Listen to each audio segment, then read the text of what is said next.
All right, welcome back to the New Equity Network Show.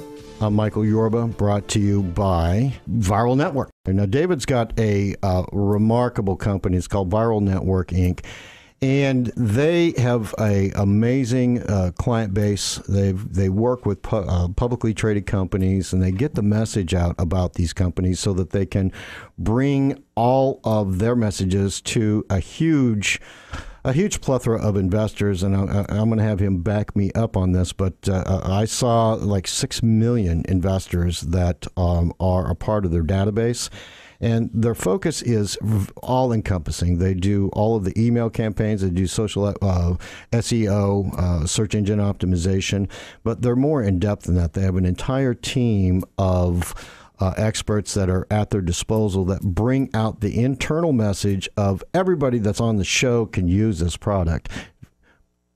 Duggan, excuse me. All right, we've got David Duggan on the show right now. David, thanks for being on the show. I appreciate this. You're very welcome. Thanks for having me. All right, my pleasure. All right, David, you really are the online marketing guru for public companies, and you dubbed the term online IR and now performance-based IR. Give the audience a little background on what you do, how you got into it, and then we'll get into what Viral Networks does on a case-by-case basis. Okay, thanks. Well, I appreciate the title. It's rather appealing. But yeah, I was lucky enough to get right into marketing out of high school, just a series of events, and just really fell in love with the idea of targeting an audience for a company and figuring out what it is that goes into the mindset of somebody who's going to purchase something or invest in something, and was lucky to make a decent amount of money while running a marketing firm right out of high school. So I became an investor rather early, and obviously I got taken advantage of, like most investors out there. So I learned what not to do pretty quickly and who not to trust. But through that process, I also learned a lot about what companies were doing a good job telling their own story, what companies weren't. But overall, that was one of the most frustrating things for me as an investor is the companies I had invested in, overall, they just were not good at all at telling their own story, especially not finding new investors or using any of the online marketing techniques that are relatively easy. They just simply weren't doing anything.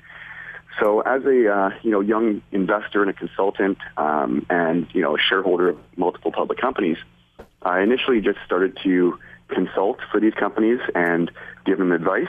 Hey, you should be building your email list. Hey, you should be using some digital advertising. Maybe try this, talk to this guy, and all just in the interest of helping the stock do as good as it can and help everyone's investment rise. But over some time, as the company started to trust me more and more, they started to increase the budget that I was responsible for. And so for about a 4 or 5 year period, I guess you can call me a quarterback, where the public company would give me a specific budget, and I would have to hire third parties that could help introduce new investors to the company. Now, the public companies themselves, they really didn't care who we would hire or what that person would do. All they cared about is whether it worked or not. Was there tangible results? Did new investors actually find out about the public company? And did some of those people decide to invest?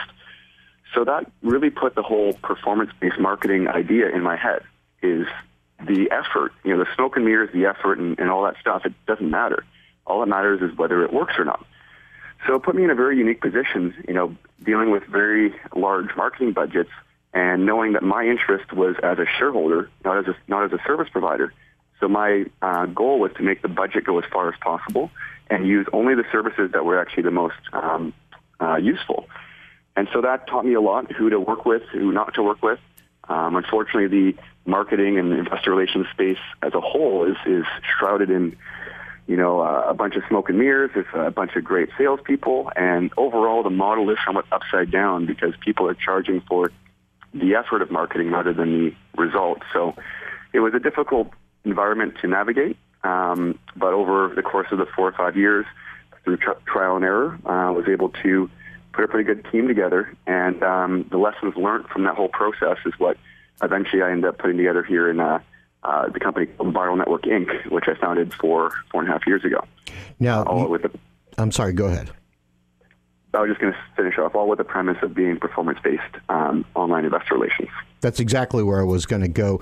Give the audience a description of the multifacets that are in your company, as well as how performance-based IR and social marketing works from your perspective, what you're doing. Sure. Well, the long and short of it is that performance-based IR means that the company or the client pays for only the interested people. So all the efforts of marketing, we take the risk to deploy the message in as many places as possible online, but the company only pays when someone decides to find out more about their company. So it's a phenomenal system, and it basically reverses the entire model on its head, where all of the exposure side of marketing, the stuff that you usually get charged for, we eat that side of the business, and the company ends up only paying when an actual person wants to find out more about their company. So that's the way that performance-based marketing works. The way that traditional marketing usually works is that you typically have to work with a group of anywhere from 7 to 10 different firms or different individuals to accomplish a full integrated campaign. Right. And a lot of times those individuals don't communicate with one another. They all have the right intentions, but no matter what your problem is, their specific service is going to be the solution. That's just the way the business works. You know, if you ask someone for their advice and all they have is one website, they're going to say that being on their website is the best solution. And that's what's sometimes difficult for a public company to navigate the marketing space.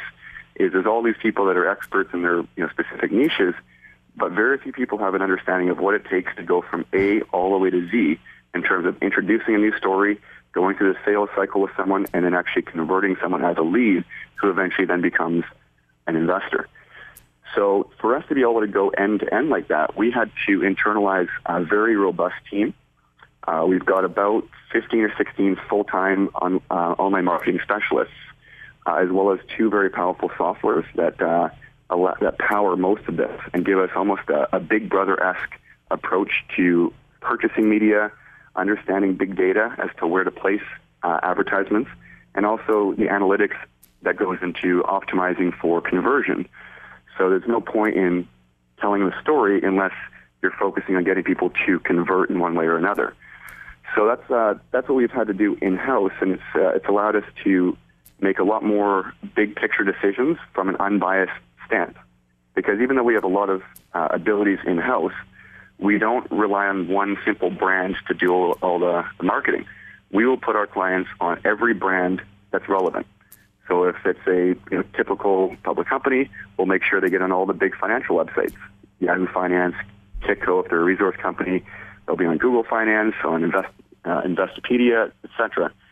So we can leverage all the biggest brands that are already well-known that has the most high-quality traffic for the investor space. David, one thing that stands out, this is Ed Baxter, by the way, one thing that stands out about what you do is obviously the digital divide associated with using technology to get your message out versus the traditional method that we typically notice with IR.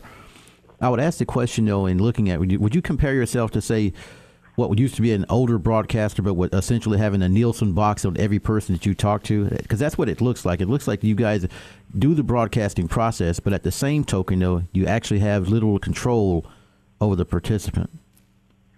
Yeah, absolutely. And the way that I guess on the broadcasting side is measured is it's the potential demographic and reach, whereas on the online space, it's literally the individual people who are talking about that space or have physically searched for something relevant. So the pool of people is usually much more fine-tuned. And when we go and target an audience, it's more of a micro-targeting rather than a big spray against the wall and see what sticks.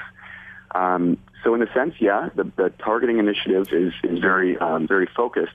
But then when you go to actually deploy the message, yeah, just like you're mentioning, you have the ability to broadcast it across all the different channels that are relevant in a very integrated strategy that all works with one another.